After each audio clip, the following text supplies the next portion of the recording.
Bismillahirrahmanirrahim.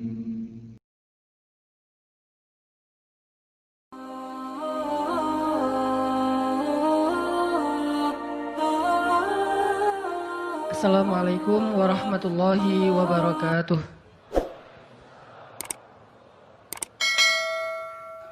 Alhamdulillahi alladzi hadana li hadza wa ma kunna linahtadiya laula an hadanallah. Asyhadu an la ilaha illallah wahdahu la syarikalah wa asyhadu anna Muhammadan abduhu wa rasuluh la nabiyya ba'dah. Radina billahi rabba wa bi Muhammadin nabiyya wa bil islami dina. Teman-teman yang dirahmati Allah Subhanahu wa taala, kita malam ini bahas tentang keep happy.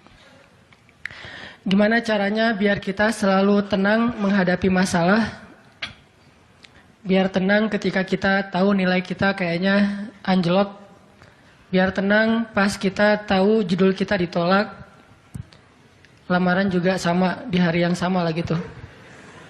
Pagi judul ditolak, malam lamaran ditolak. Selama Allah nggak nolak kita kan masih aman nih, karena apa yang di sisi Allah lebih baik. Gimana caranya kita biar nggak panikan ketika ada masalah. Walaupun sedih, itu fitrah manusia sedih. Cuman ada yang sedihnya wajar, ada yang sedihnya sampai berlarut-larut atau putus asa. Bentuk keputusasaannya macam-macam. Ada yang putus asa dengan bunuh diri, loncat dari jembatan, ternyata nggak meninggal, gagal bunuh diri gitu kan. Ada yang putus asanya dengan cara ngelakuin perbuatan dosa, kayak mencuri atau udahlah saya mah nggak mau peduli lagi dengan hal haram, yang penting saya ambil aja semua proyek gitu. Nah, ini putus asa. Ada yang putus asa dengan nggak mau lagi bertaubat. Dia ngerasa, aduh kayaknya saya nggak pernah nasuhan nih taubatnya. Taubat, ulangi lagi, taubat, ulangi lagi. Kenapa kita berputus asa minta ampun ke Allah, padahal Allah nggak pernah putus asa mengampuni kita? Kan aneh nih. Allah tuh nggak pernah putus asa mengampuni kita, nggak pernah bosan menerima taubat kita. Allah nggak pernah bilang, lo datang ntar pasti besok buat lagi. Enggak. Padahal Allah maha tahu kita mungkin besok masih ngelakuin dosa yang sama. Asal kita datang, Allah langsung terima. Seolah-olah Allah tuh kayak husnuzon banget sama kita. Walaupun pastinya Allah tahu tentang apa yang akan kita lakukan di masa yang akan datang. Ini artinya kenapa seseorang jadi putus asa, jadi berhenti untuk mencoba, jadi tidak lagi berharap apa-apa, jadi pesimis, jadi tidak survive dalam masalah, jadi penuh khawatir menghadapi hidup. Ada masalah dikit kayaknya udah kiamat dunia, padahal kuota habis doang nih. Langsung, aduh kuota habis jam 11 malam. Biasanya kan jam 11 itu jam chatting tuh sampai jam 1. Atau jam 11 malam kuota habis, padahal tadinya pengen ngebangunin dia. Iya dia gitu kan. Jam 2. Gampang, pakai aja kuota doa. Ya Allah bangunkanlah dia, tiba-tiba dia tetap bangun. Dia bangunin kita akhirnya. Ini bisa aja terjadi. Yang jelas, gimana sih cara biar kita keep happy, tetap bahagia walaupun gak bisa jalan-jalan jauh. Tadinya pengen jalan sama teman-teman, ternyata duitnya gak cukup. Kita lihat teman-teman kerjanya traveling aja. Ke Lombok, ke Batu Karas, kerjaannya keliling aja. Dan kita, aduh pengen juga ngeliat pantai misalnya, ke gunung, touring sama teman-teman. Ternyata, tapi saya gak punya motor, saya gak punya uang, saya gak punya waktu, dan seterusnya. Bisa nggak kita tetap bahagia seperti mereka, walaupun nggak ngerasain pengalaman-pengalaman asik seperti yang mereka rasain? Gimana caranya biar ketika kita sujud, itu sama nyamannya dengan ketika kita tidur di atas pangkuan istri? Belum ya? Nggak tahu sih rasanya. Pokoknya tuh keren banget loh. Salah satu yang bikin saya kalau nggak bisa tidur itu, tipsnya adalah tidur di atas pangkuan istri. Langsung tidur. Cuman masalahnya susah bangun. Nah ini nih, gimana caranya kalau kita sujud rasanya senyaman itu? Gimana caranya? Bukankah kita selama ini mungkin, kita atau saya lah, pas sujud pengen cepat bangun. Gimana caranya sujud nggak bangun-bangun? Pas kita sujud, aduh pengen lama gitu sujudnya teh. Terutama kalau sholat sendiri. Kalau sholat jamaah memang nggak boleh. Kenapa? Karena hajat orang beda-beda. Nabi kalau sholat jamaah mah standar-standar aja. Tapi giliran sholat sendiri itu sampai orang kewalahan ngikutin Nabi. Dan itu bukan cuma Nabi, sahabat juga kayak gitu. Siti Aisyah, istri Nabi itu. Siti Aisyah itu pernah sholat duha kurang lebih 4 jam. Itu cuma baca 1 ayat doang loh. Famannallahu alaina wa waqana adzabas samum. Dia baca sendiri, agak keras karena dia di dalam rumah sendiri. Lewat seorang sahabat lewatin rumah Aisyah mau ke pasar, mendengar oh Aisyah lagi sholat. Famannallahu alaina wa waqana adzabas samum. Nangis. Akhirnya sahabat ini pergi ke pasar. Dia belanja segala macam, balik lewat lagi rumah Aisyah. Setelah kurang lebih 2 jam. Pas dia lewat lagi rumah Aisyah, dia masih mendengar Aisyah membaca kalimat Famannallahu alaina wa waqana adzabas samum. Nangis lagi. Jadi 1 rakaat dengan 1 ayat itu bisa 2 jam, 3 jam yang dilakukan oleh para sahabat. Kenapa kok betah banget? Sama kayak kita betah banget nonton film, dan betah banget dengerin musik kesukaan kita, diulang-ulang lagu yang sama kan ya. Mungkin 1 lagu itu durasinya sebutlah 2,5 menit, 2,5 menit. Tapi diulang-ulang bisa sampai setengah jam mendengar lagu yang sama. Bukan 1 album, 1 lagu. Kenapa kita betah? Nah gimana caranya kita juga dapat kebetahan kayak gitu ketika dengerin bacaan Al-Quran. Ketika kita membaca Al-Quran sendiri. Ketika kita sholat. Sampai ada istri Nabi sholat sambil ngikat badannya di dinding. Jadi dia bikin tali ke dinding gitu. Terus dia ikat badannya. Sehingga kalau dia udah gak kuat lagi, dia bersandar dengan ikatan tali di badannya. Saking lamanya berdiri sholat. Coba bayangin. Berarti kan semalaman tuh. Kalau udah gak kuat, dia berdiri itu sambil badannya keikat di tali. Dan Nabi melihat itu menangis karena melihat kesungguh-sungguhan para sahabat dan sahabiat dalam beribadah kepada Allah. Dan itu bukan paksaan siapapun. Nabi nggak pernah maksa kayak gitu. Mereka sendiri berinisiatif. Jadi tutorialnya dibikin sendiri gitu. Duh, saya sholat kalau malam-malam kayak gini jadi agak nggak kuat. Atau saya lagi sakit nih, lagi lemas nih, lagi kurang makan. Ya udah deh, agar tetap bisa berdiri, dia ikat tali, dia ikat ke badannya, terus berdirinya kayak orang-orang setengah sadar gitu. Nah ini menunjukkan ada kenikmatan yang luar biasa yang mereka dapetin ketika mereka dekat dengan Allah Subhanahu wa taala. Gimana sih caranya biar kita bisa kayak gitu? Gimana caranya kita entertain kita itu adalah zikrullah. Boleh-boleh aja kita entertainnya nonton film, dengerin musik-musik yang positif. Entertain kita mungkin chatting, entertain kita mungkin update status, entertain kita mungkin kepoin mantan misalnya. Boleh-boleh aja selama masih wajar. Tapi bisa nggak entertain kita yang lain itu zikrullah. Dengan mengingat Allah kita jadi terhibur gitu. Dan itu entertain luar biasa pahalanya. Gimana caranya? Ini yang kita pengen belajar malam ini. Sehingga kita bisa tetap happy walaupun dalam keadaan tadi akhir bulan, dalam keadaan habis diputusin, dalam keadaan ditolak, dalam keadaan bingung, galau, segala macam termasuk habis pulsa. Tetap bisa happy. Pas telepon, pulsa Anda tidak mencukupi. Masya Allah. Gitu. Senyum gitu ya. Bukan, mana nih apa panik. Biasa aja. Nah ini kita perlu belajar. Saya juga merasa butuh mempelajari lagi gimana caranya biar bisa ngerasain itu. Dan nasihatnya bukan dari saya. Karena saya juga masih belajar, belum istiqomah amat nih.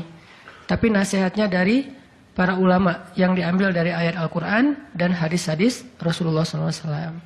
Nah sebelumnya coba kita perhatiin dulu kisah tentang ketenangan dengan mengingat Allah tuh kayak gimana. Salah satunya ada di surat At-Taubah yang terkenal. A'udzu billahi minasy syaithanir rajim. Illa tansuruhu faqad nasarahu Allah. إذ أخرجه الذين كفروا ثاني اثنين إذ هما في الغار إذ يقول لصاحبه لا تحزن إن الله معنا فأنزل الله سكينته عليه وأيده بجنود لم تروها وجعل كلمة الذين كفروا السفلى وكلمة الله هي العليا والله عزيز حكيم. Kalau kalian tidak menolongnya, maka sungguh Allah akan menolongnya. Seperti ketika orang-orang kafir mengeluarkan dia dari kota Mekah pada saat dia menjadi salah satu di antara dua orang yang berdiam di dalam gua, yaitu Gua Thur. Ketika ia berkata kepada sahabatnya, yaitu Abu Bakar, dia di sini siapa? Rasulullah SAW. Ketika dia berkata kepada sahabatnya, La tahzan, innallaha ma'ana. Janganlah kamu khawatir, bersedih, takut, itu sama. Sesungguhnya Allah bersama kita. Maka Allah Subhanahu wa taala menurunkan rasa ketenangan kepadanya dan menolongnya dengan tentara yang kalian tidak bisa melihat. Sehingga Allah menjadikan kalimat orang-orang kafir itu menjadi dikalahkan atau rendah. Dan kalimat Allah adalah kalimat yang tinggi. Dan Allah maha perkasa lagi maha bijaksana. Ini kan kata-kata yang paling populer ya. La tahzan, innallaha ma'ana. Tips pertama kalau kita pengen bisa lebih tetap tenang, happy ketika kita dalam tekanan adalah kita tuh memang harus punya sahabat yang selalu mengingatkan kita kepada Allah Subhanahu wa taala. Sahabat yang mengingatkan kita kepada Allah. Ini yang terjadi kepada Abu Bakar As-Siddiq. Sekelas Abu Bakar yang imannya sampai ke derajat Siddiq, bukan cuma mukmin loh, Siddiqun. Kan ada mukmin, ada muttaqin, ada siddiqin. Ini udah derajatnya Siddiq. Arti Siddiq itu udah nggak ada lagi keraguan di hatinya. Udah nggak ada lagi masalah sedikit pun. Ketika orang-orang ragu, Abu Bakar tetap yakin. Salah satu kasusnya pas Nabi pulang Isra Mi'raj. Nabi bilang bahwa saya baru pulang dari Palestina dan baru naik ke langit semalam. Diberitakan ini kepada orang-orang kafir Quraisy, tapi orang-orang kafir Quraisy nggak percaya. Lalu ketika para sahabat-sahabat lain mendengar, mereka kayak ragu-ragu gitu, bener nggak ya, bener nggak ya? Lalu ketika ditanya kepada Abu Bakar, ya Abu Bakar, lihat tuh teman kamu makin gila aja.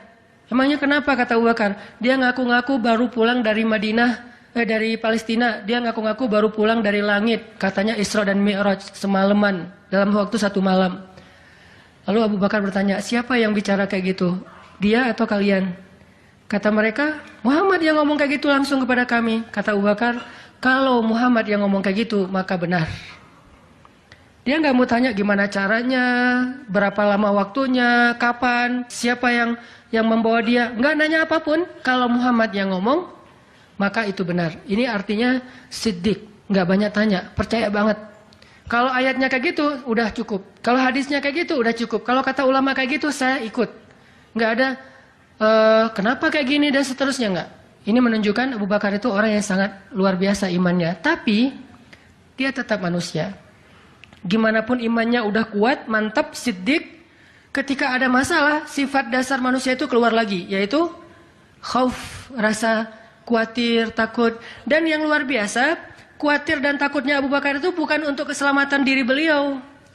Abu Bakar itu khawatir terhadap keselamatan Rasulullah SAW. Jadi bukan keselamatan Abu Bakar.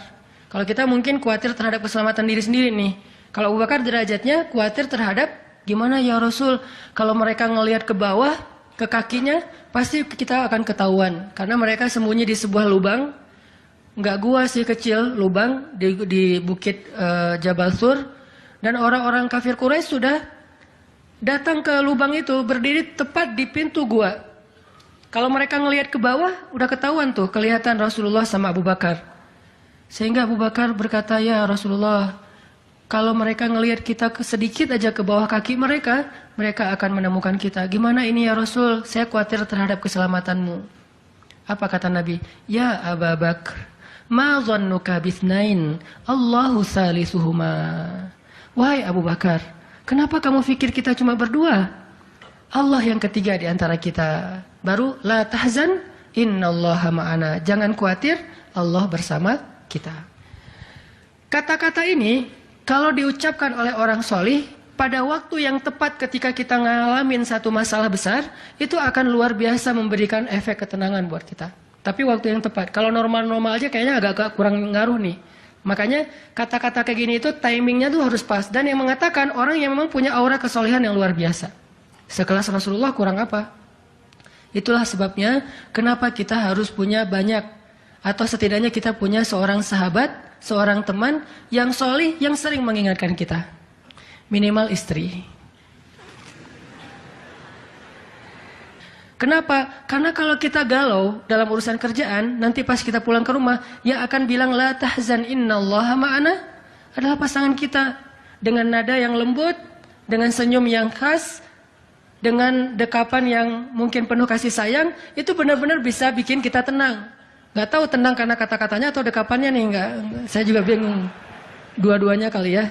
Dia bilang la tahzan ya azizi. Panggilan buat suami bahasa Arabnya yang lembut tuh azizi. Bukan al-aziz ya. Al-aziz mah nama orang. La tahzan ya azizi atau ya habibi atau ya albi. Albi itu artinya jantungku. Jangan dipakai deh, biar saya aja yang pakai itu. La tahzan.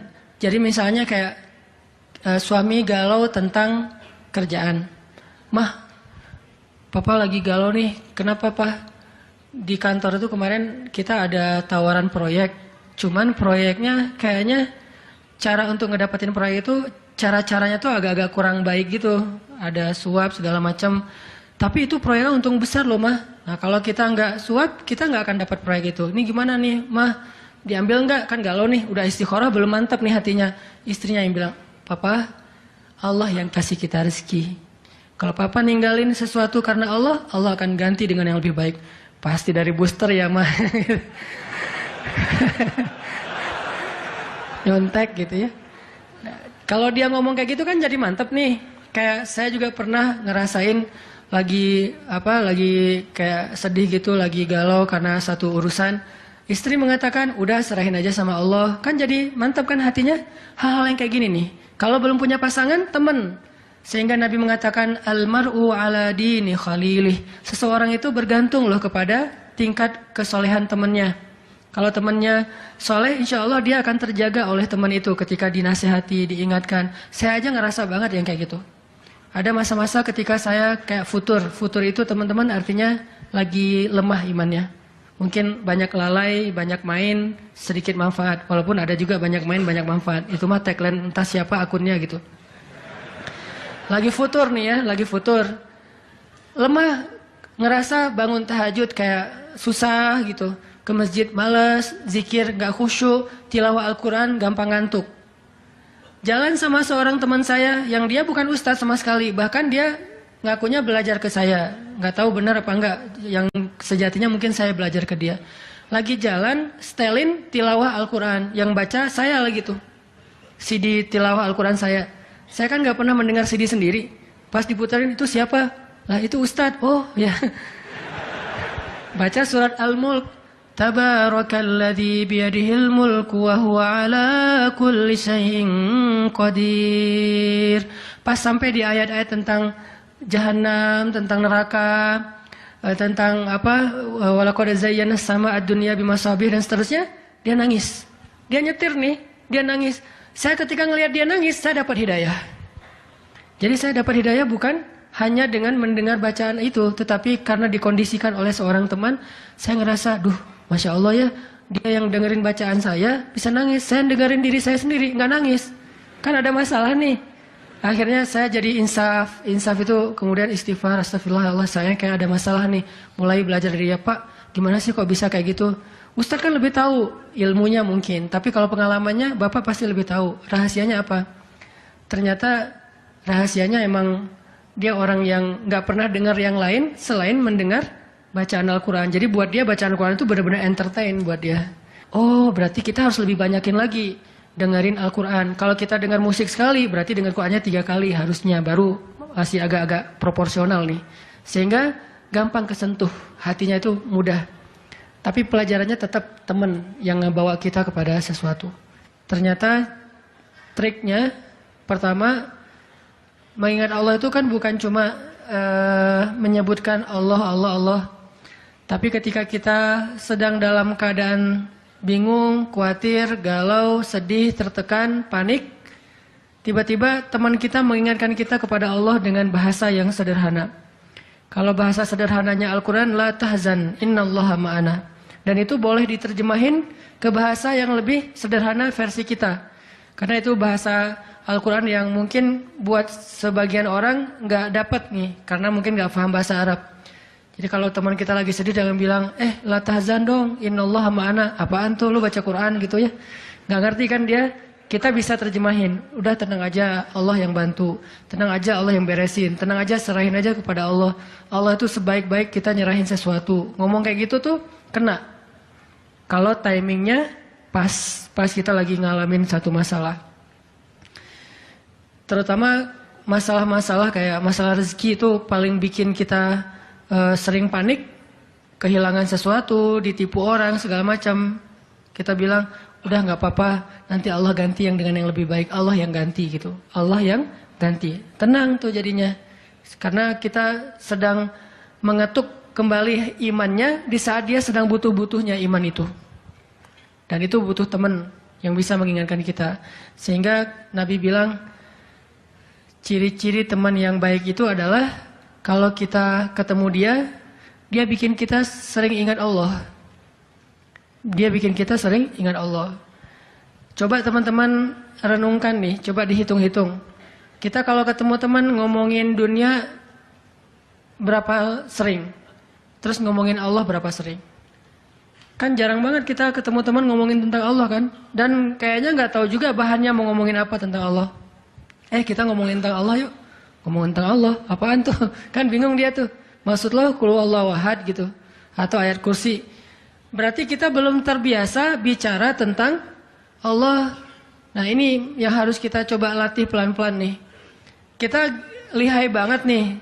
Bisa smooth banget masuk ke tema tentang dunia. Bisa ganti-ganti topik. Dan semuanya tentang dunia. Tentang kuliner, tentang kerjaan, tentang jodoh, tentang kuliah, tentang pendidikan, tentang apapun. Tentang teman. Bisa dengan mudah dan seru gitu ngomongin tentang dunia teh. Dan itu bukan sesuatu yang dilarang memang. Cuman kok nggak seimbang kita ngomongin tentang Allah Subhanahu Wa Taala. Coba kita belajar cari teman yang udah sefrekuensi dulu. Arti sefrekuensi bukan sama-sama udah baik.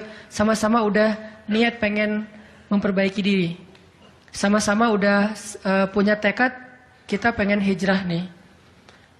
Lagi-lagi bukan merasa diri kita lebih baik dari orang lain. Tapi yang udah sefaham. Supaya nggak banyak perdebatan. Ajak dia ngobrol tentang Allah pelan-pelan dan secara bertahap. Nggak bisa langsung ngejos.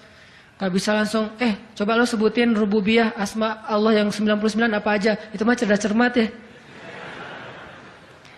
Tapi kita ngomongin Allah tuh baik banget loh kemarin gini. Allah. Allah aja yang diomongin. Sehari minimal kita ngomongin Allah itu sekali deh. Dan sekali itu jadi obrolan. Bukan cuma mention doang ya. Tapi obrolan gitu. Jadi diskusi. Sekali aja sehari. Dan gak harus lama. Mungkin cuma 5 menit. Kalau kita gak bisa ngelakuin itu secara spontan. Gak apa-apa di setting. Kita ketemu sama teman kita. Kita bikin kayak program gitu. Kita kalau ketemu pokoknya harus sekali sehari ngomongin tentang kebesaran Allah. Coba digituin. Makin sering itu makin akan nanemin satu belief faith di dalam hati kita. Sehingga ketika nanti kita ada masalah diketuk rasa iman itu cepat baliknya. Berarti kita harus cari teman yang mau menasihati kita, bicara bareng kita tentang kebesaran Allah. Dan itu yang dilakukan Nabi Musa dengan Nabi Harun ketika berdakwah yang Allah sebutin di surat Toha. Nabi Musa mau berdakwah kepada Fir'aun. Minta teman supaya bisa mengingat Allah ketika lagi dalam keadaan marah. Soalnya Musa tahu, Musa itu orangnya marah. Kalau udah marah ngeri. Harun orangnya kalem, woles.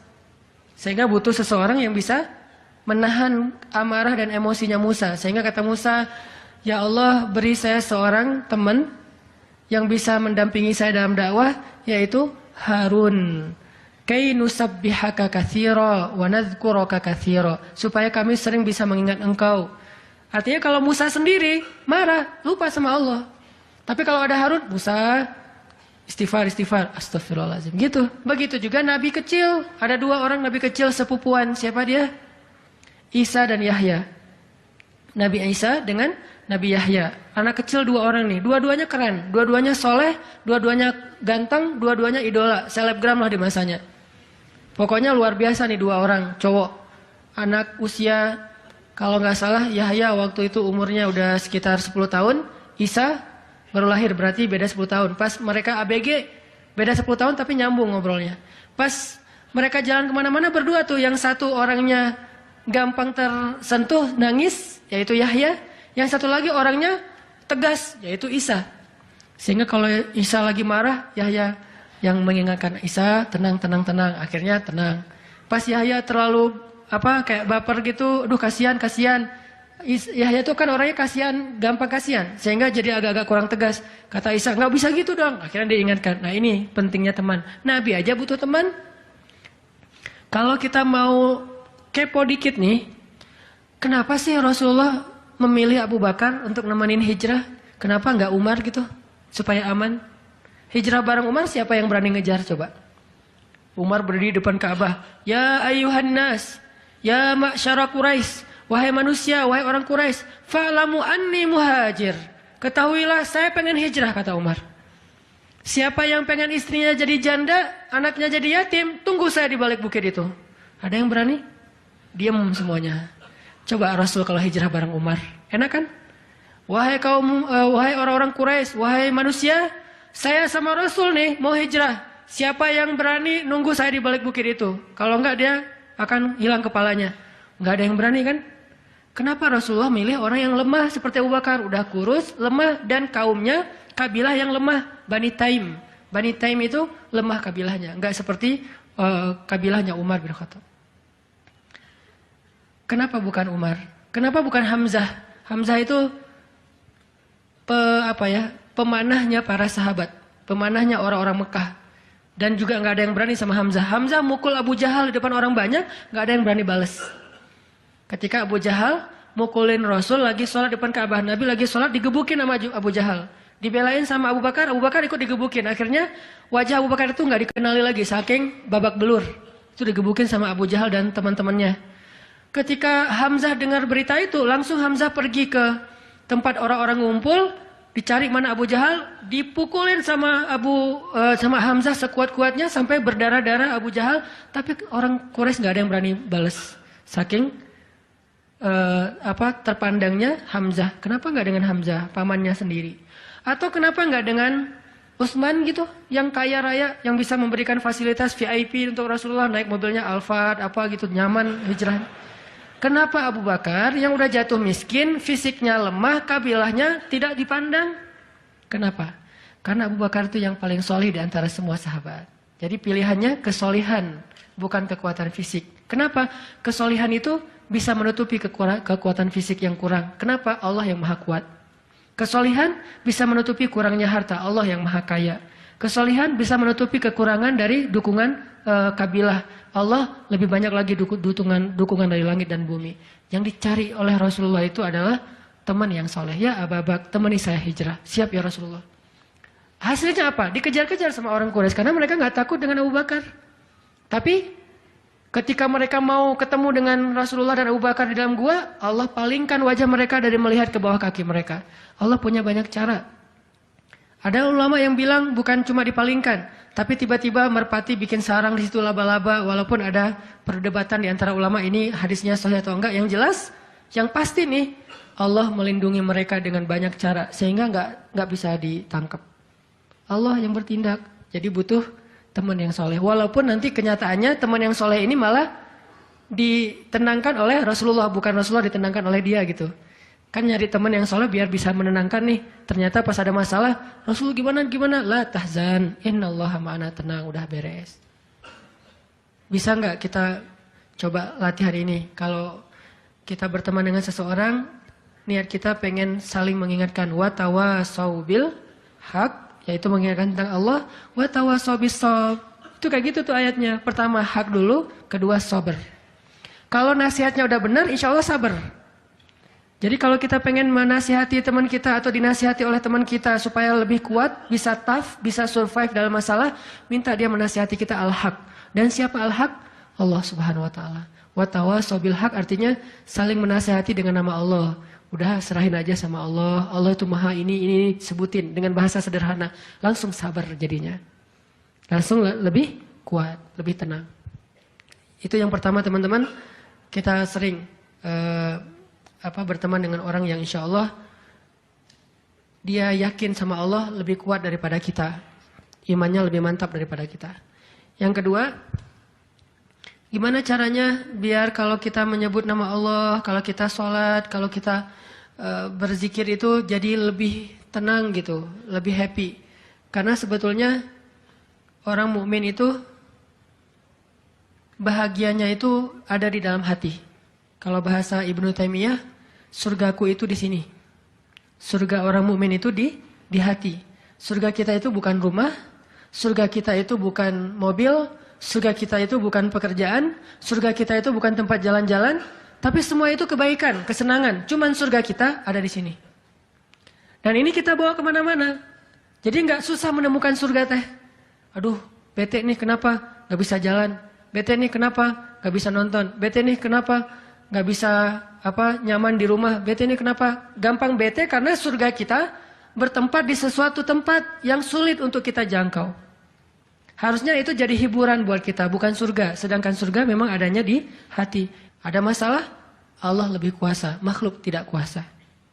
Ada masalah, kita bilang, Allah maha besar, masalah saya kecil dibandingkan Allah. Kalau dibandingkan kita, mungkin kita lebih kecil daripada masalah. Tapi dibandingkan Allah kita, Allah lebih besar. Allahu Akbar. Kita belajar Allah yang maha memelihara. Kita kan dipelihara Allah, terus ngapain kita khawatir? Kalau gitu nggak usah ikhtiar, Ustaz. Ikhtiar, tapi jangan libatkan hati. Ikhtiar itu pakai tangan, pakai kaki, pakai tenaga fisik. Hati nggak perlu berikhtiar. Hati itu bertawakal. Fisik kita berikhtiar, hati kita bertawakal. Jangan sampai hati kita ikut ikhtiar, ini bahaya nih. Kalau hati kita ikut ikhtiar, berarti kita lebih percaya kepada makhluk daripada Allah. Nanti akan mentok, kalau udah mentok putus asa, itu penyebabnya. Gara-gara hatinya baper dengan ikhtiar. Ketika jalan-jalan ikhtiar itu tertutup, hati kita jadi give up. Nyerah aja deh.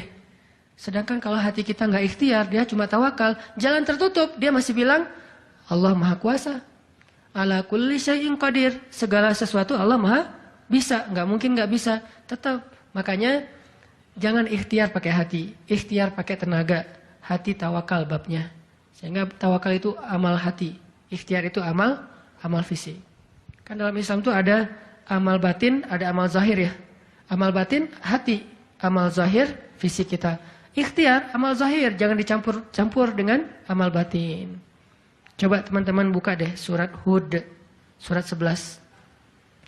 Kalau ragu tentang rezeki baca nih ayat nih. Surat 11, surat Hud ayat 6. Wa ma min dabbatin fil ardi illa 'ala Allahi rizquha wa ya'lamu mustaqarraha wa mustawda'aha. Kullun fi kitabim mubin. Tidak ada satu hewan melata pun di muka bumi kecuali Allah menjamin rizkinya. Ini amalan hati nih. Ini ayat untuk menguatkan hati kita, bukan menguatkan fisik. Tapi biasanya hati kalau udah kuat, fisik kebawa. Kan kata Nabi kalau hatinya baik, yang lain ikut baik. Kalau hatinya buruk, yang lain ikut buruk. Jadi kalau hatinya udah give up, pasti fisiknya jadi lemah. Kalau hatinya tough dan masih punya belief ke Allah, masih punya harapan, maka fisiknya juga akan kuat. Wa ma min dabbatin fil ardi illa 'ala Allahi rizquha wa ya'lamu mustaqarraha wa mustawda'aha. Allah tahu di mana rezeki kita disimpan. Allah tahu kemana kita akan membelanjakan rezeki itu? Semuanya tertulis di dalam kitab yang jelas. Allah yang tahu. Allah yang menjamin. Nggak ada yang nggak dijamin rezekinya. Makanya saya pernah cerita tuh dulu di mall sebelah. Saya sama istri habis kajian di sini atau sebelum kajian di sini, sebelum maghrib sempat mau belanja dulu, belanja di supermarketnya di bawah, lantai bawah. Dari lobi kita mau ke bawah itu cari eskalator kan ya, belok kanan cari eskalator. Ternyata salah ngambil jalan. Kita habis belok kanan langsung belok kiri. Harusnya kalau belok kanan lagi sekali lagi langsung eskalator turun tuh. Pas karena kita belok kiri, akhirnya kita muter. Gara-gara muter, ngelewatlah sebuah stand baju kaos yang lagi diskon. Wih, diskon 50%. Akhirnya saya sama istri masuk. Ternyata lucu-lucu juga buat anak gitu. Alhamdulillah akhirnya kita beli 2 helai. Baru setelah itu kita jalan lagi, cuma beberapa meter, masuk eskalator turun. Siapa yang telah menggerakkan kaki saya sampai salah jalan? Sehingga saya harus muter. Dan akhirnya masuk ke stand itu. Alallahi rizquha. Allah yang menjamin rezeki. Kayak gitu cara Allah menskenariokan. Kalau saya ngambil jalan kanan, mungkin saya nggak akan masuk ke toko itu. Berhubung saya ngambil jalan kiri, akhirnya muter, masuklah ke toko itu. Allah punya banyak cara.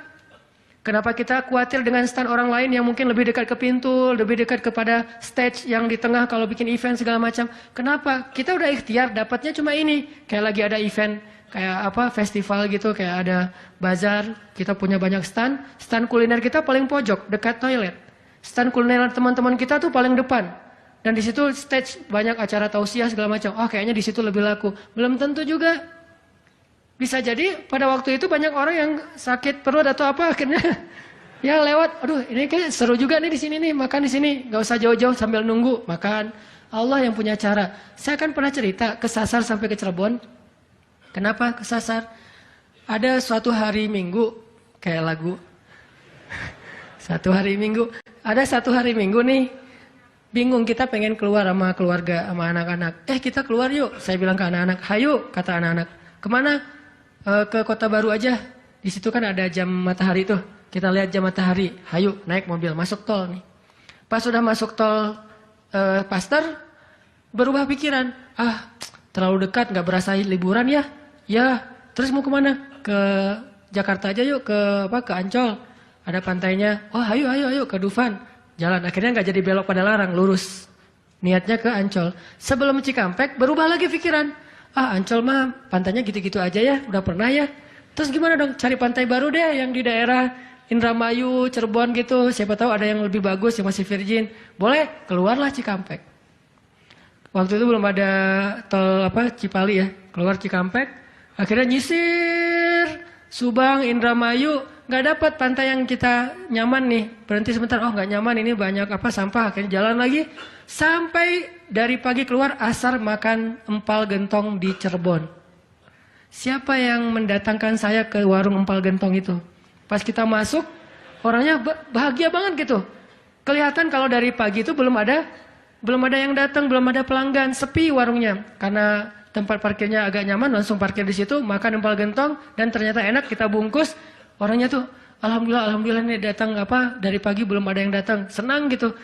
Dan saya bilang, Pak, tahu nggak saya dari mana? Dari mana? Dari Bandung. Mau kemana emang? Nggak kemana-mana. Muter.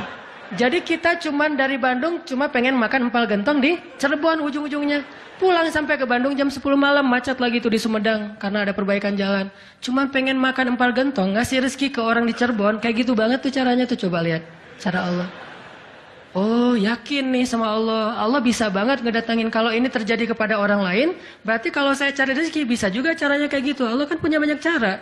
Cuman kadang-kadang atau seringnya kita nggak tahu cara itu, tahu hasilnya doang nih. Tiba-tiba dapat. Sesederhana itu kita berpikir, akhirnya sesederhana itulah syukur kita ke Allah.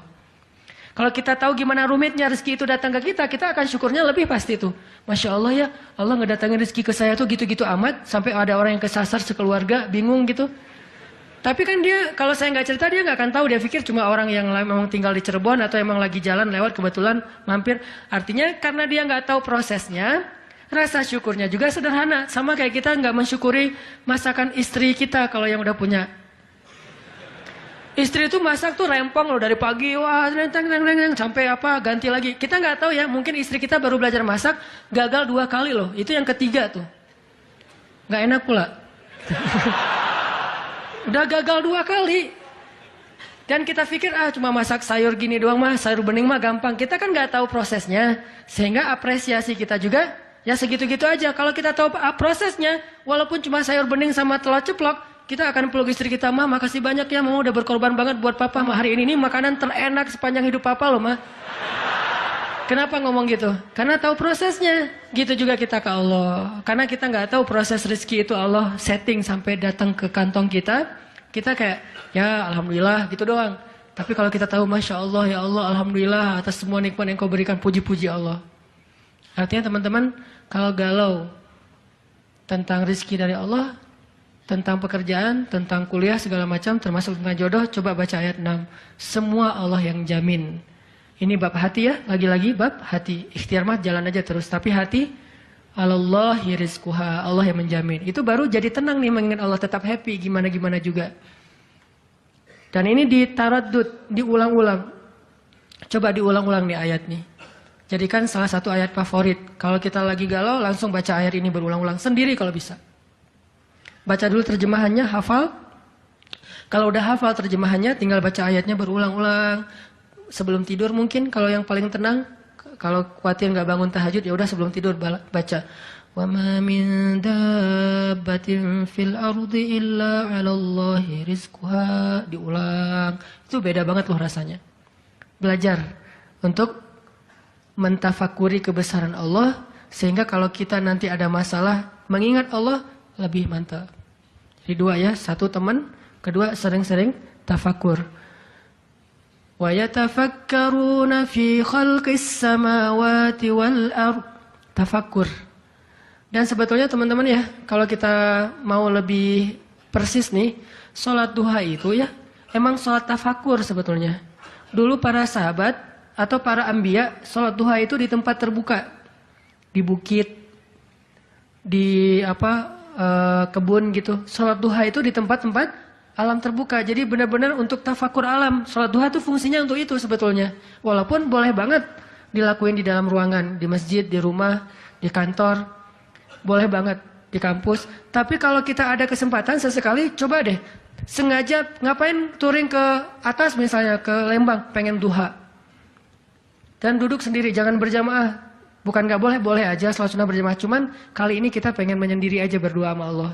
Duduk, ngomong sama Allah. Ya Allah, jangan biarkan saya berputus harapan kepada Engkau. Jangan biarkan saya berputus asa dari rahmat-Mu. Bimbing hati saya ya Allah, tolong saya dalam masalah ini. Engkau maha kuasa. Siapa lagi yang bisa nolong saya selain Engkau? Ngomong kayak gitu sama Allah. Yang romantis. Yang akrab gitu. Jangan sampai kita ngomong ke Allah tuh kayak orang gak kenal. Cuman copy paste. Rabbana atina fid dunya hasanah fil akhirati hasanah wa qina azabannar. Amin. Udah kayak gak kenal gitu. Ngomong sama Allah itu akrab. Ngomong ya Allah gimana nih. Saya ada masalah kayak gini. Curhat sama Allah. Itu beda loh. Kalau itu kita coba praktekin. Saya yakin. Asal sesuai dengan cara-cara tadi tuh. Sendiri. Alam terbuka. Curhat sama Allah. Ingat kebesaran-kebesaran Allah. Insya Allah. Bizikrillahi tatmainnul qulub. Tenang banget tuh hati. Saya kadang-kadang mempraktekkan itu walaupun nggak di alam terbuka banget, tapi minimal mencoba untuk menyendiri gitu. Rasulullah kan kalau lagi ada masalah sama keluarganya menyendiri di masjid kan, duduk di mihrab berzikir pada Allah, ya Allah, ya Allah, Engkau lah yang maha penyabar, saya tidak sabar.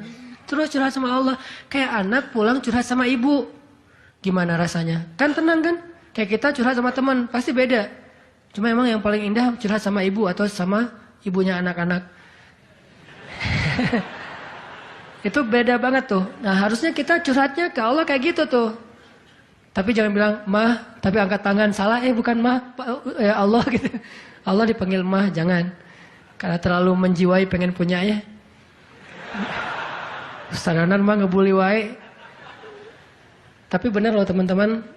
Saya tuh membuktikan kata Allah setengah agama itu benar. Agama itu rasanya hati kita itu kayak belum sempurna sebelum ada Dia. Jadi gimana pun solehnya tuh kayak nggak kayak ada yang kurang gitu. Apa ya yang kurangnya di hati saya ya? Apa ya? Ternyata namanya belum tertulis, nggak jelas juga namanya siapa gitu. Kalau udah ada itu beda banget. Curhat, ngobrol, jalan, dan kalau dia orangnya soleh, pas lagi galau dia yang langsung mengingatkan kita. Kalau perlu dia yang membangunkan kita. Tahajud berdua yuk. Hayu, tahajud berdua. Jangan panjang-panjang ya baca ayatnya. Ya siap lah. Kalau dia request kan siap ya bacanya jangan panjang-panjang. Kalau teman-teman yang request, kalian mah juga baju hijrah aja udah kayak gitu. Lihat nih gua nih sholat tahajud nih 15 juz. Luar biasa ya. Kalau istri biasanya lebih kasih sayang. Kasihan nih istri saya seharian capek nungguin sambil tidur-tiduran gitu. Nonton TV gitu, capek dia, kasihan seharian nonton TV teh. Itu teman-teman, mudah-mudahan kita bisa ngambil 2 trik tadi, cara biar lebih tenang, happy. Kalau mengingat Allah, 1, memang butuh teman yang mengingatkan kita, bukan kita ingat sendiri. Yang kedua, banyak-banyak membaca, mentafakuri, mikirin tentang Allah itu emang maha kuasa. Salah satu materinya surat Hud ayat 6 tadi tuh. Makin kita yakin sama Allah, begitu kita ingat Allah, itu makin lebih ngaruh ke hati kita. Tapi kalau kita nyebut nama Allah nggak yakin, cuma insya Allah, ya Allah, subhanallah, masya Allah, nggak ngaruh, cuma zikir doang.